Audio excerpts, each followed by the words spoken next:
now call the May 28, 2025 Historic Preservation Commission meeting to order. This agenda is posted in compliance with the open meeting law and all members are in attendance. A quorum is established. Please join me in standing for the Pledge of Allegiance.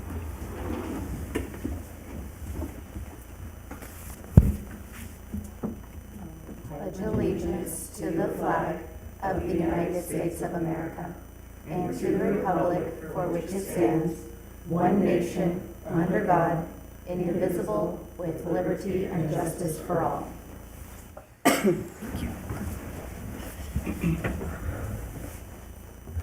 The first item on the agenda is the initial comment period. Public comment during this portion of the agenda is limited to matters of the agenda for action. Each person has up to 5 minutes to speak on a specific agenda item. Actually, that's 3 minutes. The public may call 702-589-9629 to provide public comment. There is no one in the audience this evening, and anybody calling in?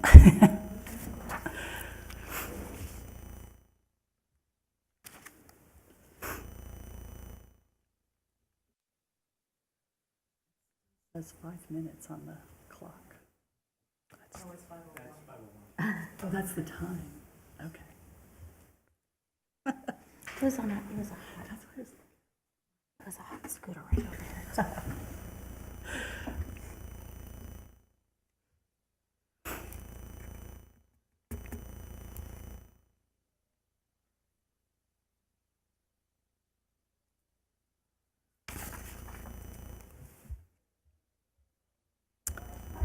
As there are no comments, we will now move on to, we'll close the public comment period and move on to agenda item number 1 for possible action, approval of the minutes of the April 2025 meeting. Do I have a motion for approval? I motion to approve. Do I have a second? I second. All in favor, say aye. Aye. Aye. Motion is approved unanimously. Next item on the agenda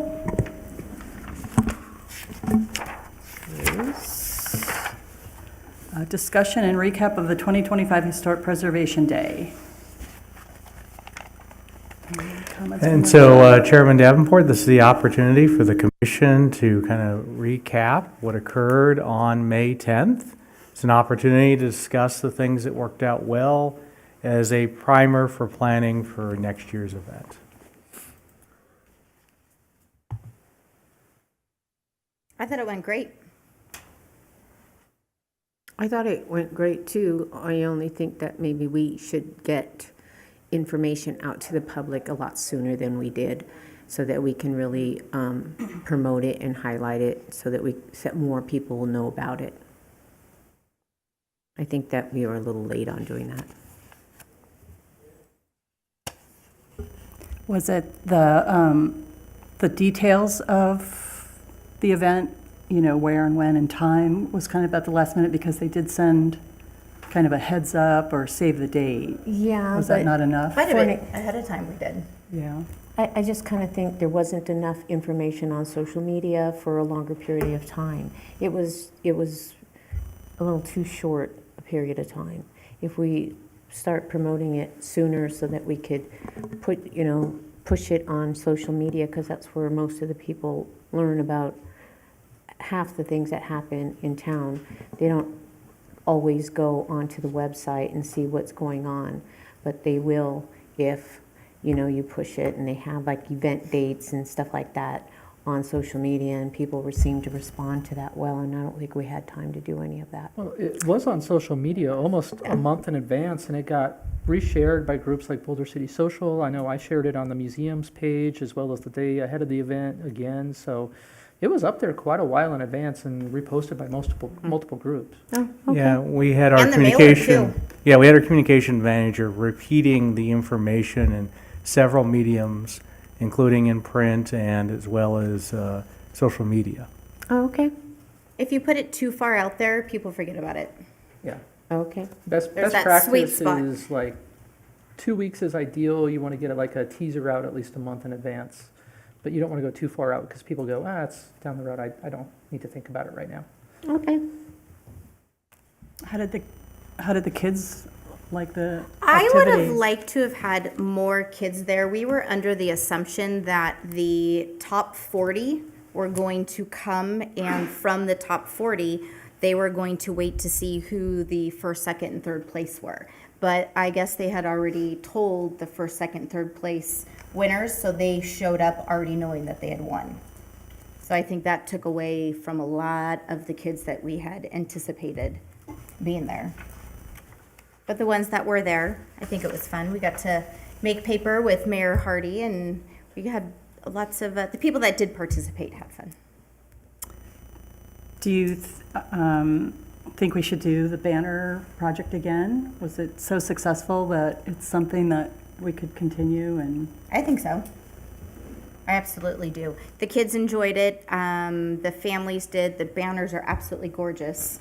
And have you been able to see the top 3? Did you guys go down the hall and see those? The top 3, they're great.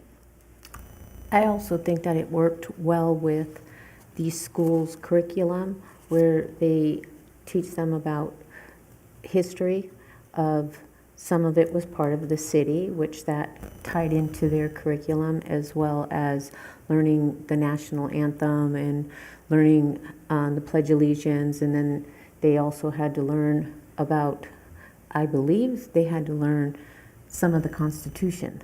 But not all the kids had to do that. And some of the kids got awards for it when they graduated the 5th grade. And I think that that really tied in with that. And I thought that was cool.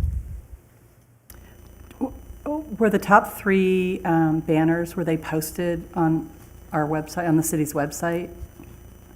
Or is there any?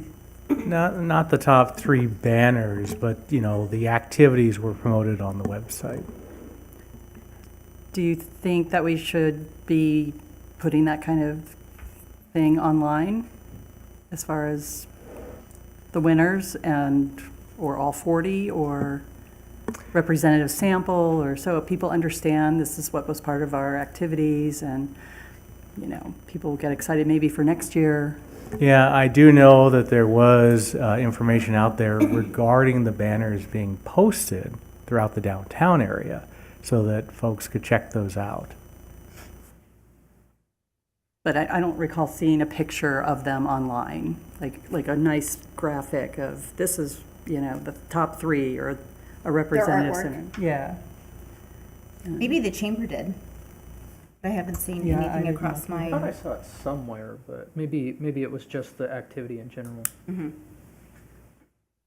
So I think what I'm hearing from the commission for next year, continuing this program, because it's a great opportunity to get children involved in Historic Preservation Day and month, but we could look to see if we can coordinate with the school on not unveiling the top 3 until the day of the event, just to reinforce that, there's going to be a lot of children-focused activities at the Historic Preservation Day. I wasn't clear on that coordination effort. Was it with the chamber and the school and the city, or because somebody from the chamber was part of that process as well? They presented and taught all of the classes and the art and collected, and they were in charge of all of that with King. Yeah, and specifically the Main Street Organization, which is an offshoot of the chamber. So that coordination would be between the city and the chamber and the school, not between the city and the school. It was between the Main Street and the school, and then we partnered with Main Street to make sure it was incorporated into Historic Preservation Day. And we presented what they had collected. Okay. Sounds good. Any other feedback or suggestions for next year, or?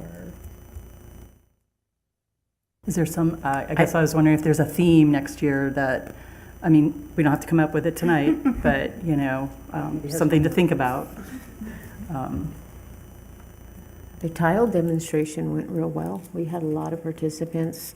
When the recreation center found out that they were participating, they allowed people to make tiles themselves. There were people that came there with broken tiles from their home to try and see if they can learn how to make tiles. So it turned out to be real good.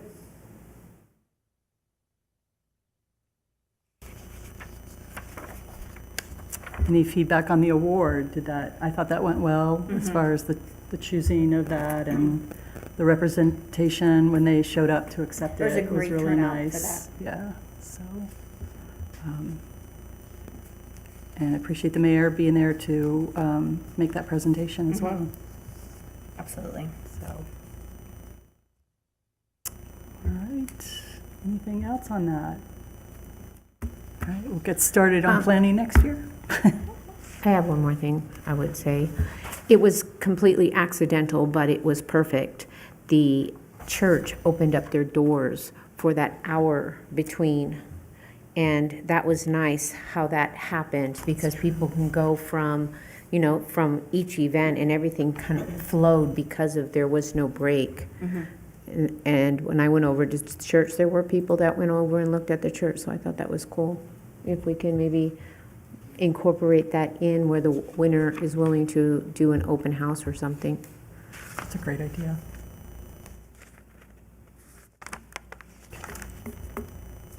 All right. Anything more? No? Okay. Thanks, everyone.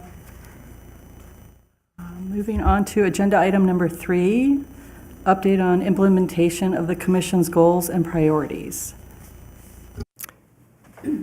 So Chair Davenport, this is the monthly opportunity to review the Commission's goals and priorities. You'll see that in the matrix, besides highlighting new items in bold, we also added a new column.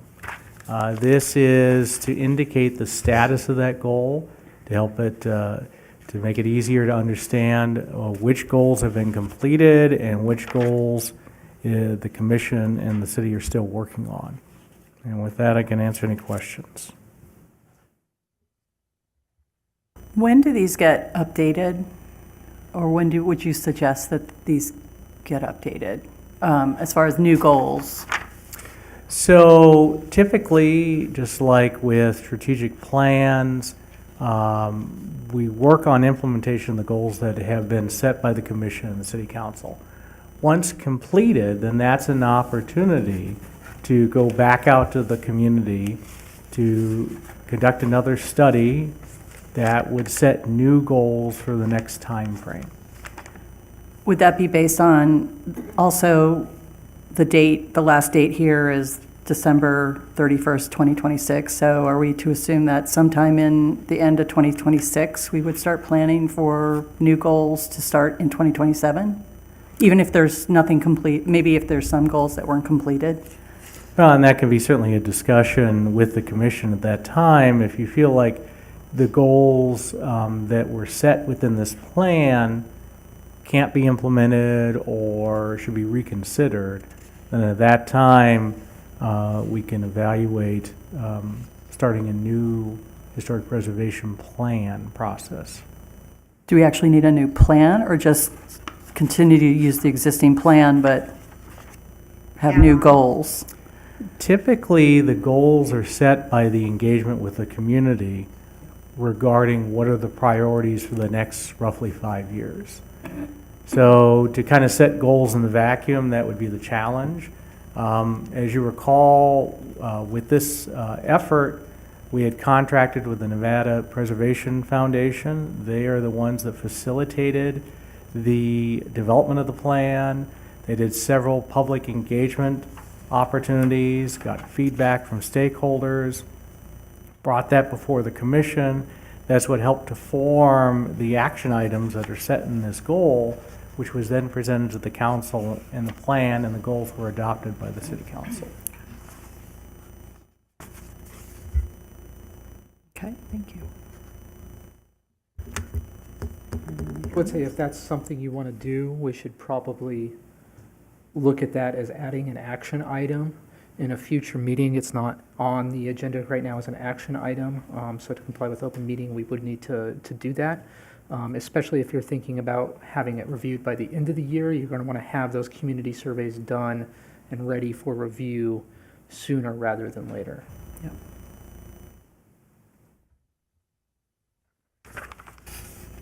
And probably just as important, because this usually utilizes a third party to help facilitate the plan, budgeting accordingly, and in this case, with the end of '26, looking at the fiscal year '26-27 budget. Do you recall if the historic preservation plan really had an end date?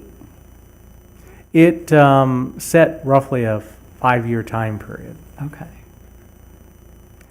Yeah, and the city at the time received a CLG grant to help pay for it. So then that would be part of the process too for funding if, as a discussion item for funding for a new, or revised or updated, whatever we want to call it, historic preservation plan. Yeah. Okay. We have some time. Next fiscal year begins July 1 of '26. Okay. Thank you. All right. Moving on to agenda item number 4. Discussion update on the status of properties in the historic district or other potentially eligible properties. So staff has provided its report with items that are new, noted in bold, and we can answer any questions. Do you need at this time to know if we are interested in attending the National Alliance for Preservation Commission's virtual summer course, or If just let you can- know? Yeah, just let us know. Okay. Thank you for offering that. And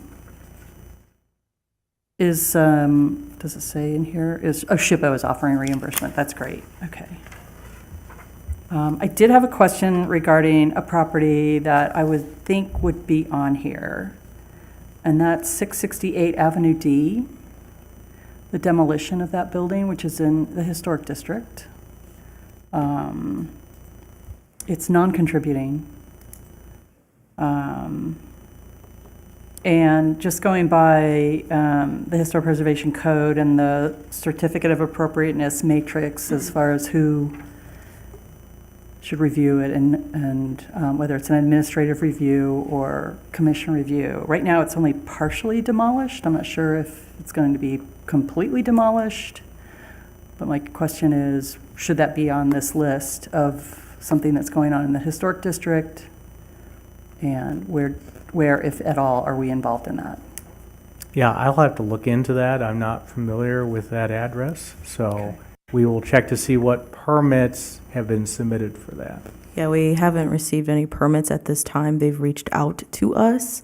We have not received any building permits on that.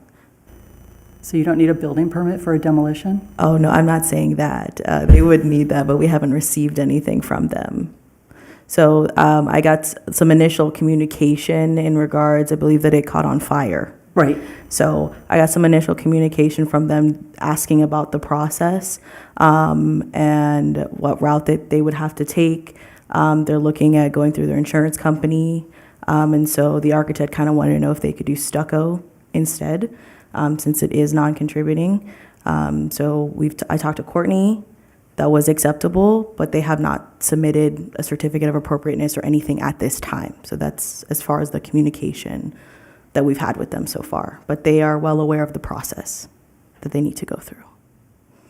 Okay. I would like an update on that process as far Absolutely. as what is required for a demolition of a property in the historic district, whether it's contributing or not, Absolutely. and especially if it's partially, substantially already demolished. So, thank you. That was my only question.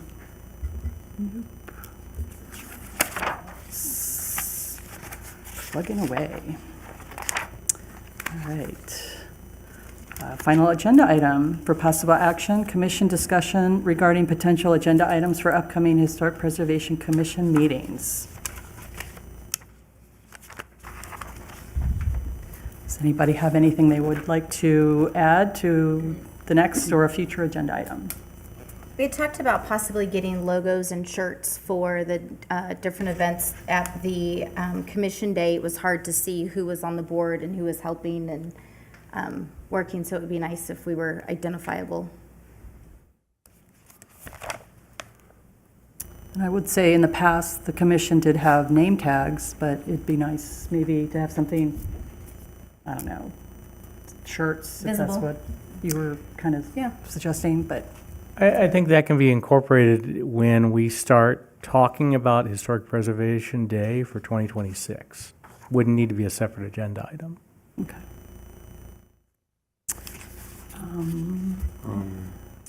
A couple of comments. It's kind of a blending item 4 and item 5 together, I guess. I guess there was, as it states here, there was no RSVP list for the event, and I guess maybe we could discuss that next month about. I think an RSVP list would have been appropriate. We might have had more people show up if we could have, rather than just send things out and hope somebody showed up. Just a comment there. And also something I'd like to discuss next time is I had suggested to Ms. Lyon that maybe we could produce some kind of a map, not just a 8.5 by 11, but a little bit larger map of the historic district that we could give to the realtors, and they could hang that in their office, and they would have it to refer to when people are looking to sell or buy historic properties. It would be right there. I guess it wasn't done. I don't know. Maybe they didn't have anyone to do it, or it was too expensive to do it, or wasn't deemed appropriate at the time. But I think it would be something to discuss next month. And I guess over and above all that, is the city planning to do another Realtor meeting next year, or is it too soon to say? So I just want to caution the commission that this agenda item is to add future agenda items. We can't have discussions about matters. So if you've got topics that you want to add to the agenda next month, this is the time to add that. Certainly, ongoing outreach efforts, the staff will be providing constant updates as we already have under agenda item 4. No, I'd like to put on the agenda this map thing he's talking about for next meeting. Okay, district map. District map of the historic district. Maybe we can make it fun, so let's put that on the agenda.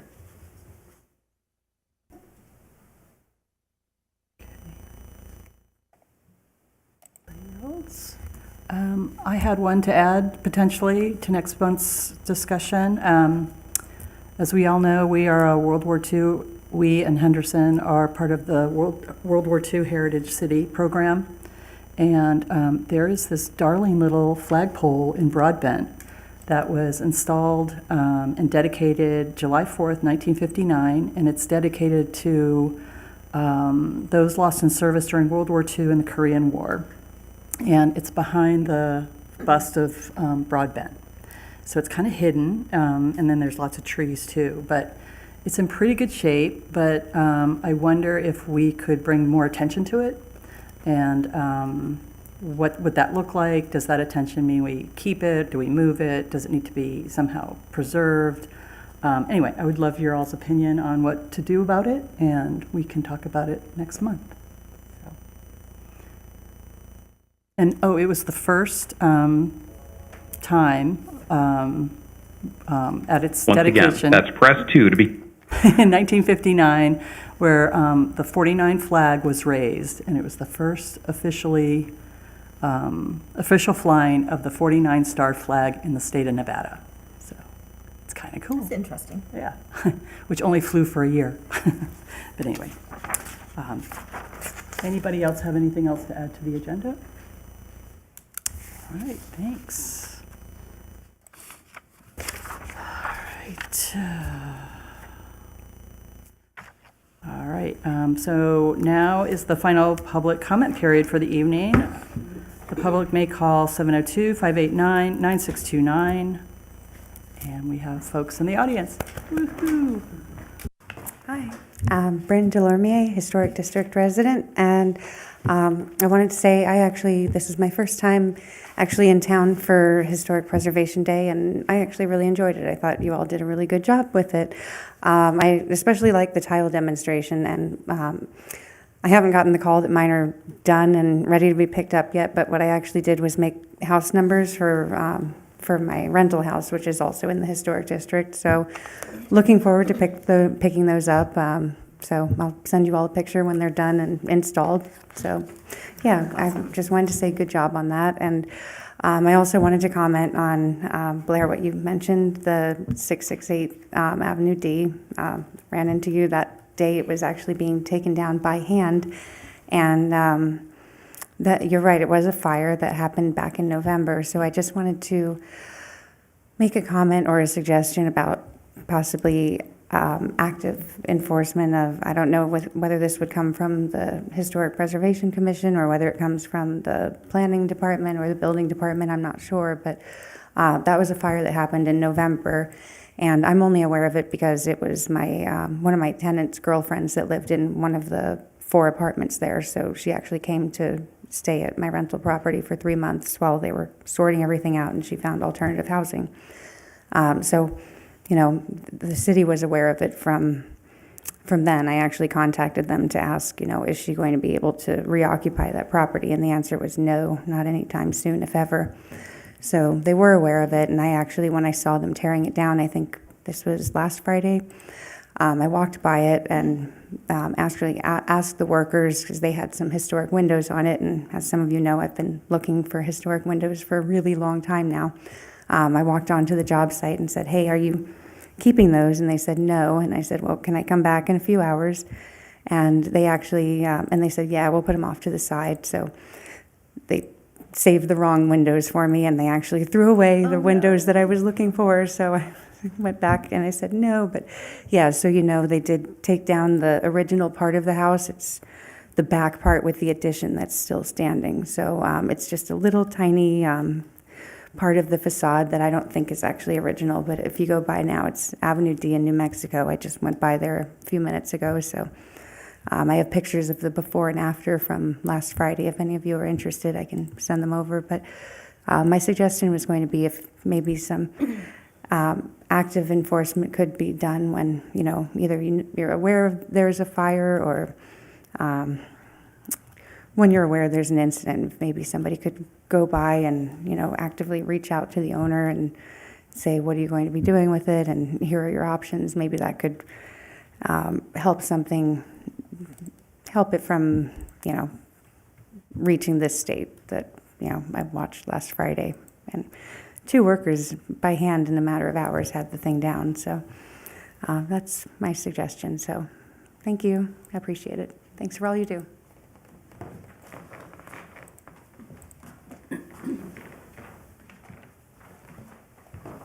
Good evening, committee, staff. Brandon Smith, Boulder City Human. I just wanted to say thank you again for putting on a great Historic Preservation Day. I have been present at the day in the past. It seemed like this turnout was actually a little less than usual. Not quite sure why that is, other than it was probably a pretty hot day.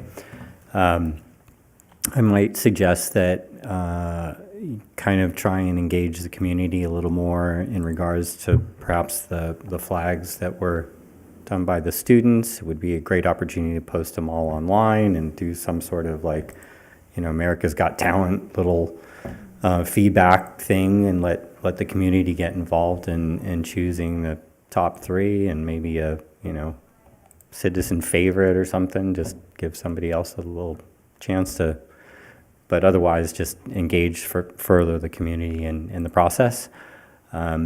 I also missed out on, I think in the past you guys kind of tied the day together with like some of the art auction at the DWP building in the past. That was fun. I loved doing that and bought a lot of art in the day. And it seemed to involve the community further. The room was packed last time you guys did that. And it seemed to kind of tie the whole thing together. And I think that you might have missed an opportunity also to engage the historic district in particular, and maybe inviting them out specifically. And if you guys can kind of tie in, again, maybe your oversized historic district map that you're going to be working on, and maybe offer that up to anybody who can present on the day and say, look, we live in the historic district, we'd love to have that, we'll frame it and put it up on the wall. Just another opportunity to engage the community and make sure everybody who is in the historic districts knows that they're in the historic district and knows that their home is also historic. And then furthermore, again, I'd just like to ask you guys to really consider putting on the future agenda, the potential for recognizing the motel sign district as historic, just moving forward. Thank you for all you guys do. Happy to support you. Thank you so much. Thank you.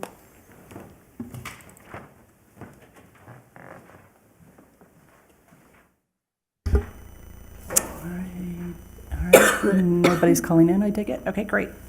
Hearing there are no comments, we will close the final comment period, and this meeting is adjourned.